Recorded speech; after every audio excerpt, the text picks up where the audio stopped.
I welcome our next guest, who is magnificent blend of charm, intellect, and higher intent in life. She is Themisha Burgess. She is global goodwill humanitarian, an award-winning journalist, and CEO of Synergy Plus. She has done her Masters of Science in General Psychology from Grand Canyon University in 2014. She independently supports the United Nations Women 2030 agenda of gender equality and women's empowerment. She dedicates her time to support women and girls who struggle with anxiety and depression.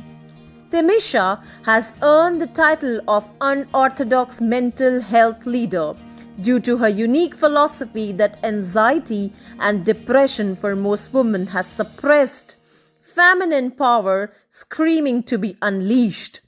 Themisha is highly sought after for her unorthodox perspectives on mental health, disorders, and approaches that only serves to support those in the coming new age. So please welcome Themisha Burgess. Wow, thank you so much. Just hearing that read back to me is a reminder of why I do this. I wanted to point out quickly today's date is, I don't know if any of you noticed, please, if you have, write it in the Q&A. I want to hear from you, especially my ladies. I haven't seen any ladies so far, so I'm glad to be here representing us nationwide, globally. But today is December 13th. And if any of you study numerology, you know that the number 13 is a feminine primal number. So I'm glad to be sitting here with all of you representing the Divine Feminine. So my topic today is the Divine Feminine Reborn. Now we're talking about uniting in consciousness, right? Like that's the idea, is to unite in consciousness. But how can we really do that if we have been taught to vilify a part of consciousness that gave birth to us all, right? How can we truly unite in consciousness? And I want you to write this question down because I want you to refer back to it once we're done here today.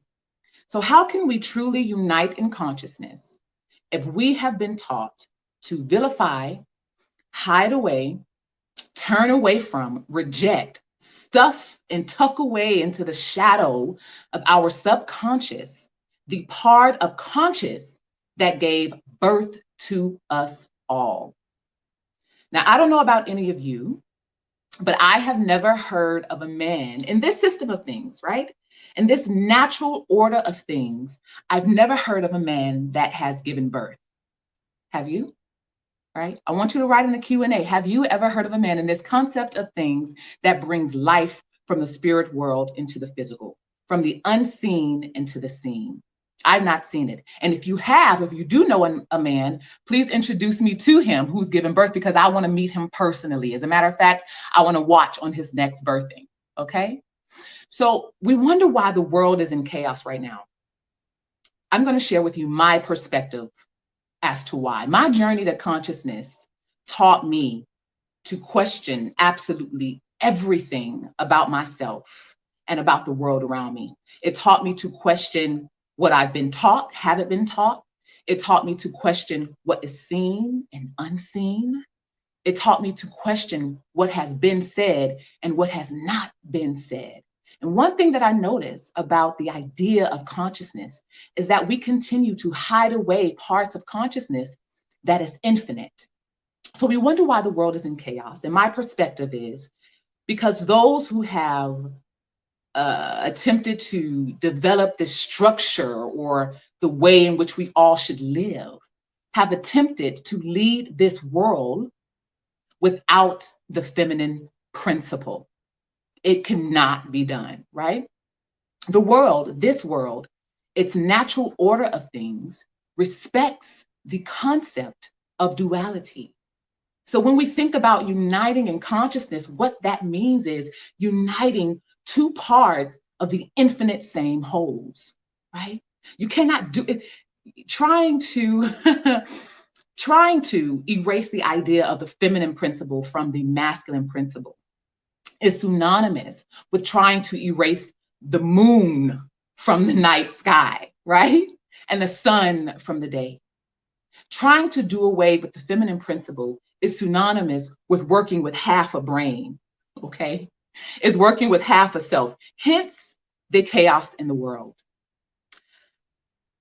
We see over history, centuries and centuries, that this earth, what we call earth, this planet, it's a big rock floating in the middle of nowhere, right? We see that this planet has been stagnant in its full potential and in its full evolution. So I'm gonna give you an example of what I'm talking about. We've been stagnant in evolution because it's kind of like this, and this is all the items I have on my desk right now. But when we think about the patriarchal system, right, what we're calling the patriarchal system, which is really the masculine, right, we see that it's kind of been like the earth has been flying on one wing, right? Here's the masculine, right, fully in their power, and here's the feminine, divine feminine, being suppressed. So we are unable to evolve ahead because here's the earth, here are the two wings, and this is my makeup compact. Okay, yes, it's my makeup compact, ladies, we know what this is. So here we are, here's the earth in the middle and the two wings, and only one is flapping, right? One is suppressed, asleep, hidden in the subconscious.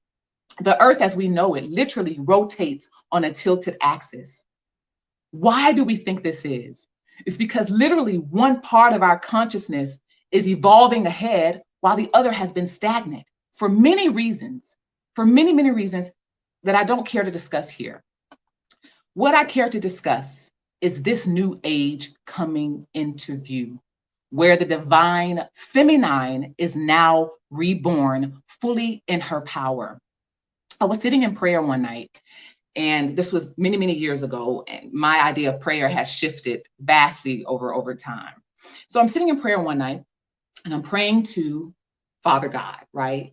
I grew up Christian, Baptist, Seventh-day Adventist, Jehovah's Witness. My mother did everything that she could to cross every T and dot every I in regards to keeping me and my siblings on the straight and narrow, what we call the straight and narrow. But if there's one thing we know about the journey to consciousness, is that there is no such thing as the straight and narrow, okay? This is a winding road. The journey to consciousness is first journeying through the dark, scary shadow stuff, the stuff we call the subconscious before you can even get to consciousness. It's journeying through the dark before you even can get to the light.